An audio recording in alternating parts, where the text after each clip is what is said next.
Welcome back, RIMBA. In today's session, I'm going to talk about two mammals which have trunks. One is the largest tapir in the world, our very own Malayan tapir. And the other is the smallest elephant in the world, the Borneo pygmy elephant.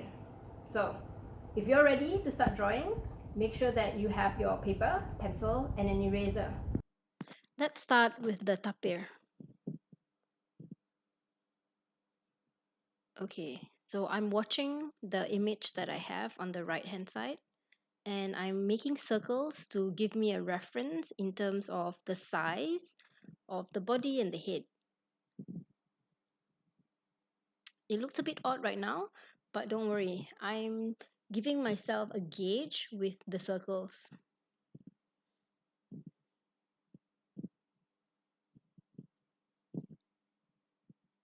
So I'm looking at the head and then how to connect it to the body. And now I want to create the shape for the legs.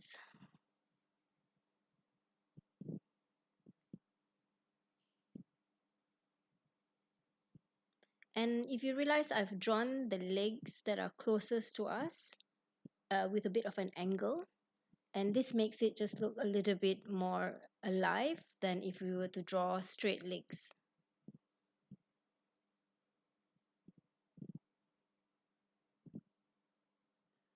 Yeah, don't worry too much. This is just an outline. I will keep erasing and drawing over my lines.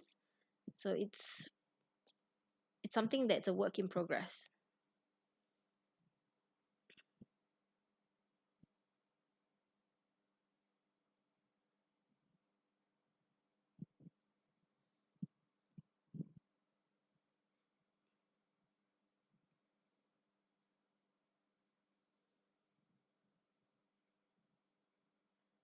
Yeah, so you see how I made a little bit of a dip that shows the neck, and I went over the back. Now I'm making his little tail, and I'm just reinforcing the lines that I feel balances out the image. So now I'm doing his neck and his leg. Yeah, so I'm making it slightly wider than it was before.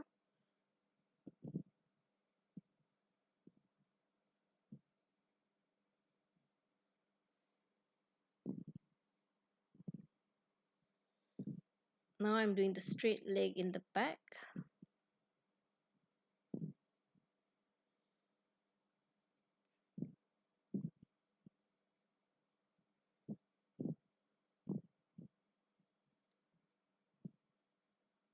I'm drawing the ears, and the tapir has rounded ears on the top, and his eye looks a little bit like a watermelon seed. So now I'm giving you the trunk and that bump on the front.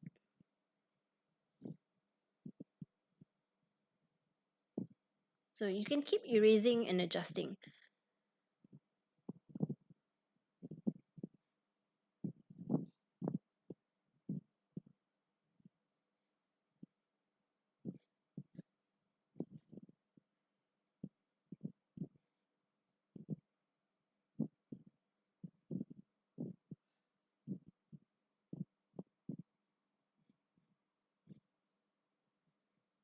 So now I'm erasing my guide circles because I feel like I've got the overall outline.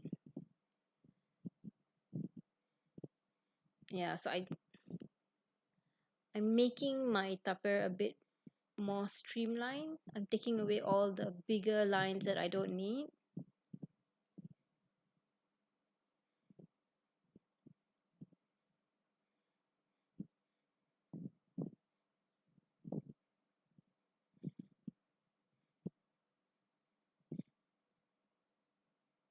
So I felt like the line that was there earlier was making the tapir look too chubby. So now I've just redrawn that line a little bit, and I'm also making his leg a little bit wider.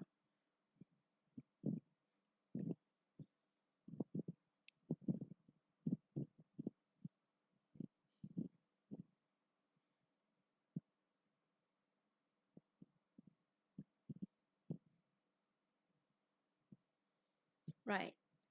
Now I think it's ready for me to add where the black and the white parts of the tapir is.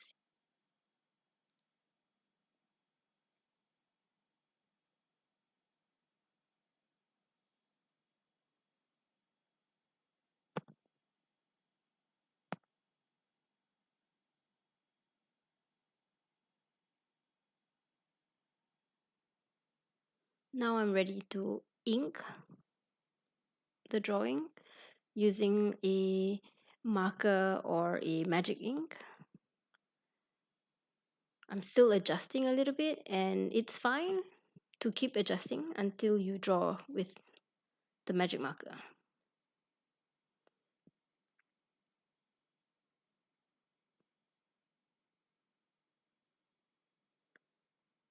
So I'm trying to do long strokes and not do little bits and drag. So if you're not comfortable, it's okay. You can just keep practicing. Yeah, so I'm trying to make one straight line before I lift my pen. It gets a little bit tricky when it's curvy, so you want to make sure you have a really comfortable position to put your hand, and you're looking at where the line starts and where the line ends so you can keep adjusting. And this is practice. The more you do it, the better you get. See, I can't do a straight length, so I did it halfway and I stopped.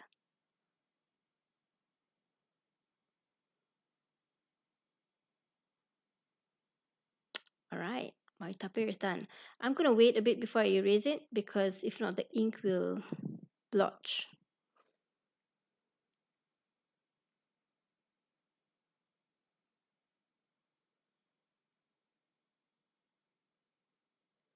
Yeah, so you can just keep erasing all the pencil lines and it will look clean.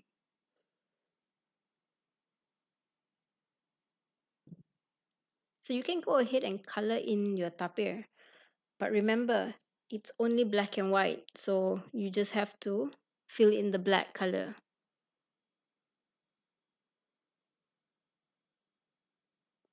All right, now let's do the Borneo pygmy elephant. So for the elephant, I'm doing a few circles. And the reason I'm doing the circles is to give me some distance and a reference of um, how big and how far things need to be between the different parts of the elephant. So that big piece at the back, that's going to be the butt.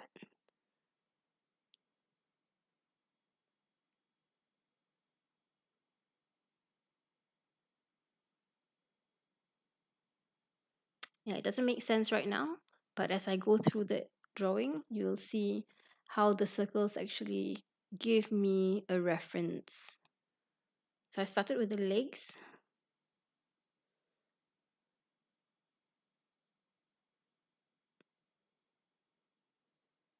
So I feel like the legs give me the height of the elephant, and the circles give me the width of the elephant from the front to its back.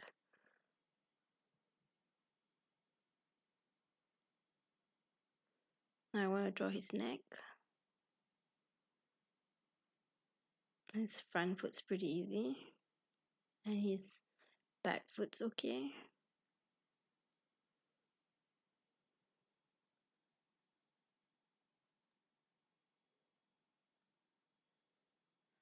His head has a bit of a bump, and then I'm going to his long trunk.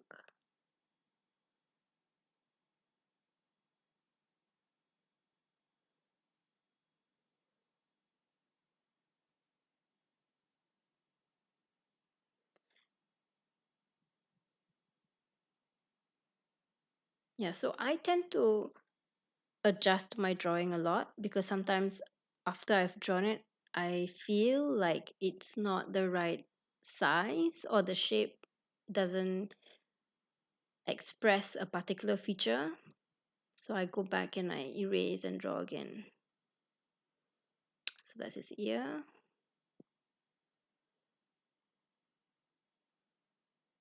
I'm erasing the guidelines as I go so that I can see which is my final line, and if I still want to adjust the proportions a little bit.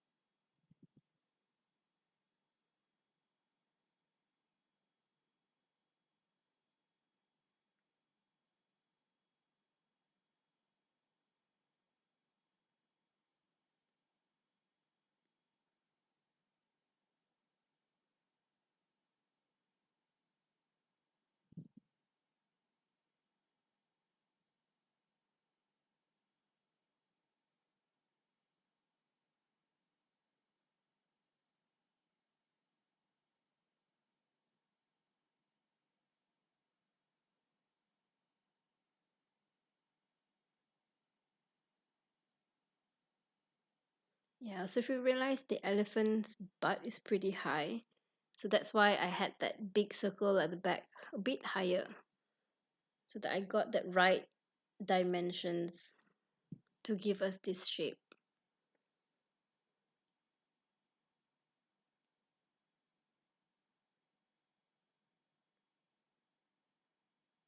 Yeah, I realized his leg was a bit short in the back, so I'm pulling that a little bit more.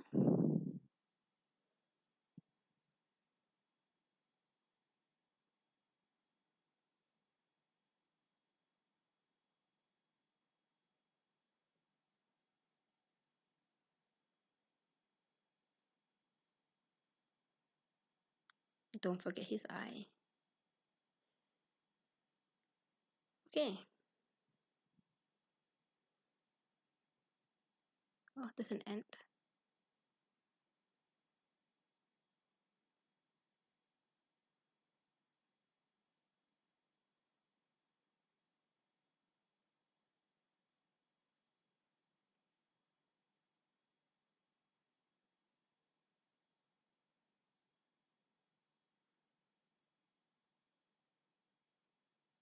Yeah, so again, I'm trying to do long lines when I'm going over with the marker. You can always stop, it's not a problem. And then you improve over time.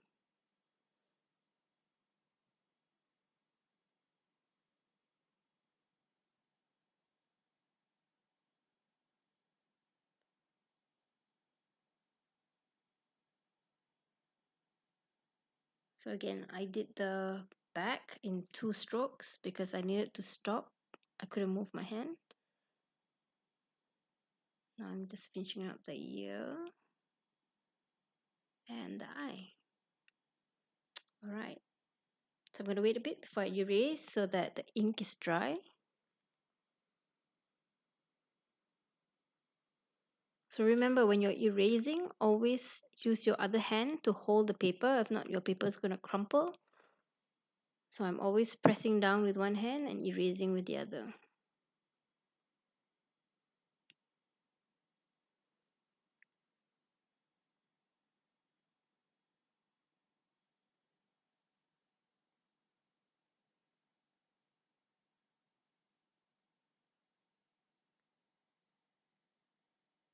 Okay, our elephant's ready.